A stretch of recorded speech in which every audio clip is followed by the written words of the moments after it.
and Americans have forgotten how to cook. Well, the convenience of fast food is one of the things that attracts them. Inianunsyo ni US Health Secretary Robert Kennedy Jr. ang ilang programa na muling hihikayat sa mga US citizen na bumalik sa pagkain ng healthy foods kasunod ng lubhang pagtaas ng antas ng chronic diseases sa bansa.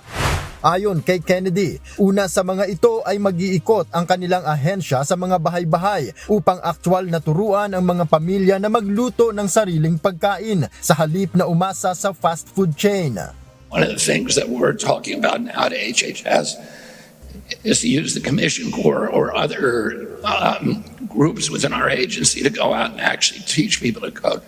Bukod dito, sinabi rin ni Kennedy na maglalagay na sila ng impormasyon tungkol sa ultra-processed food sa mga grocery food items. Sa nasabing hakbang, makikita ang definition ng ultra-processed food, ang ingredients at level ng nutrisyon na makukuha ng consumer sa bawat bibilhing pagkain sa grocery.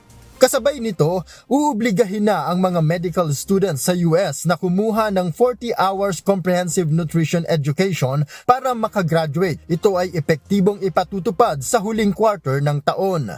Kabuuang 53 medical schools sa 31 states ang nagpahayag na ng kumpirmasyon na makikiisa sa naturang hakbang ayon sa opisyal.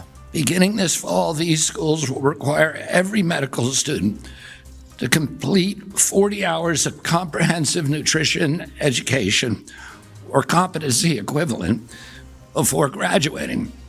More than 30,000 physicians each year will now graduate equipped with nutrition education to help prevent, treat, and reverse chronic disease. Paliwanag ni Kennedy, nakatuon na lamang sa ngayon ang mga doktor sa paggamot sa mga chronic diseases, ngunit nakalimutan na ng mga ito ang prevention o pagtuturo kung paano makakaiwas sa sakit. Ayon sa pag-aaral, ang chronic diseases ang pangunahing dahilan ng disability at death sa Amerika.